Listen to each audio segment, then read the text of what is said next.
Welcome back to GBGuns. We are back from taking the American Classic Commander out to the range. Ran an abbreviated what's for dinner test, and of course shot some groups.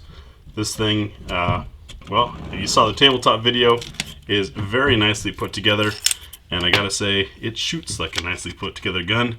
Not to spoil it, I'm going to be cleaning it up from a nice cold winter day on the range.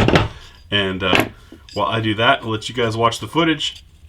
I'll see you on the other side and give you my final thoughts on the American Classic Commander.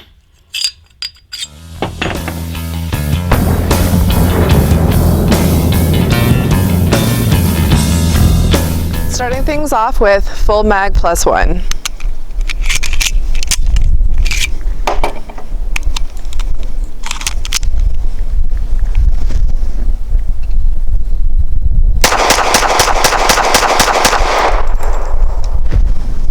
What's for Dinner for 45 has significantly fewer options just because there aren't as many out there. You'll notice that 185 grain is pretty much the standard for hollow points in 45. We do have the 165 from Federal, but considering that a lot of folks think 1911s don't feed hollow points, it'll be interesting to see what these 4 different defensive loads do. Alright, so what's for dinner is a smaller selection. We're going to be shooting just 4 targets on the right side of the target because in our warm-ups we noticed we're both hitting a little left with this gun. Might just be that the sight's slightly off. It is adjustable, but we don't have the tools for that with us. We're going to kick it off with Golden Saber HP from Remington. This is 185 grain.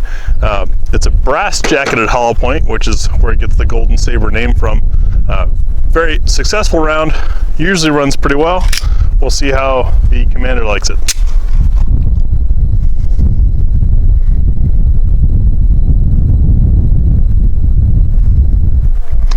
Got to pause for wind, moving the target.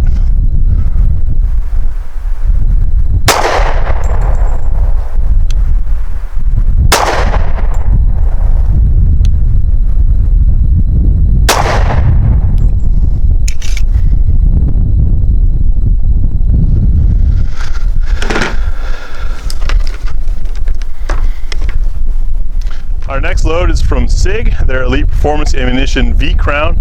This is also 185 grain for target number 7.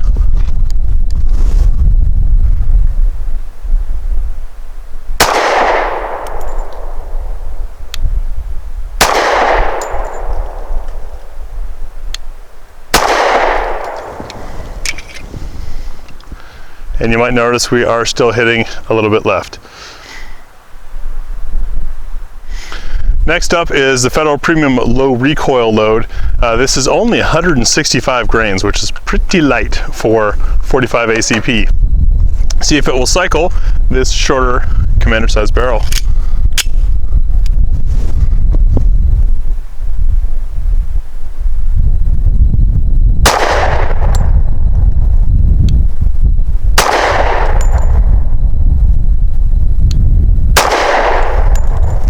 I will say the recoil was indeed softer on those. It felt almost like the impulse was being cut off mid-stroke. Back to 185 grain, the classic Hornady Critical Defense.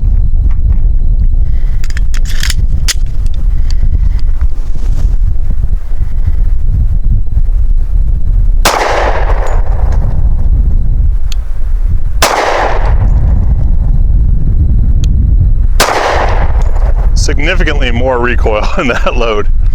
And folks, if you're wondering about the different camera angle this time, that's because thanks to the way the sun's shining, if we had the ejection port side footage as we normally do, you'd be staring at a washed out background. We'd be backlit horribly, so just deal with it.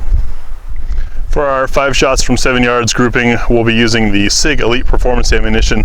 This is a standard 230 grain full metal jacket.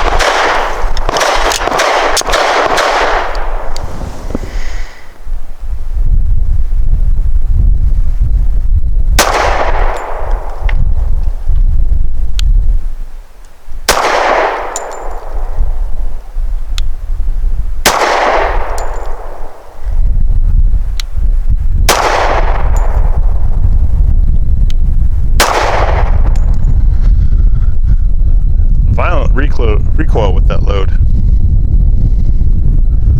And for my shots, I'll be using the 230 grain Fiocchi ammunition.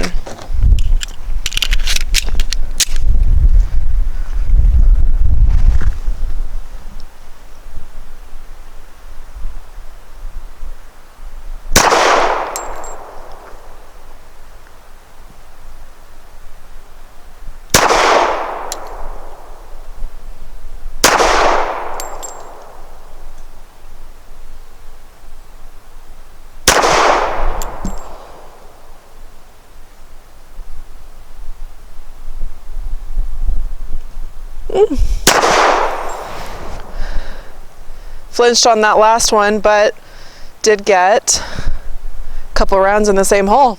Proud of that. My thoughts on the American Classic Commander 1911. It's an absolutely beautiful gun. My favorite type of gun is a 1911. The lines on this gun are absolutely beautiful. The grip, super slim. I can easily fit both of my hands on it without an extended magazine. The trigger shoe is textured, so I personally enjoy that, so that I can really get a feel for where I'm pulling on that trigger. For a 45 ACP, great recoil. I don't feel like it's too harsh. I feel really comfortable with it. Unfortunately, the sights are a little bit off today, and so both GBGuns and I were aiming at target but hitting left, and so we unfortunately didn't have the tools with us today to get that fixed, but overall this gun is absolutely amazing. Really enjoyed it. So I hope you guys enjoyed this, watching that as much as we enjoyed shooting it. Man, the bluing on this is so rich, by the way, that any oil basically just comes right off of it. It's an impeccable finish. Really enjoyed this gun. It performed wonderfully, as I've come to expect from anything from the Metro Arms line. My opinion on this, and I don't say stuff like this often, as you know, we are a not-for-profit channel, and I don't make any money off of anything that I really do on here. But if you're interested in one of these, I would say go grab it now, because they go for a charm. Very, very inexpensive for the quality you're getting. I've handled a lot of different handguns in the time on GBGuns, and a decent amount of 1911s, I'd say. I have never encountered this grade of fit, finish, quality, shootability at anywhere near this price. This gun could easily go for $1,500 and compete among some of the top customs out there. Just an incredible gun. Very impressed with the American Classic Commander. Very cool gun. If you're new to 1911s, this would spoil you. If you've shot a few 1911s, go find one of these, ask your dealer, and handle it, and you will appreciate what I'm talking about. Very impressive gun. Thanks for watching.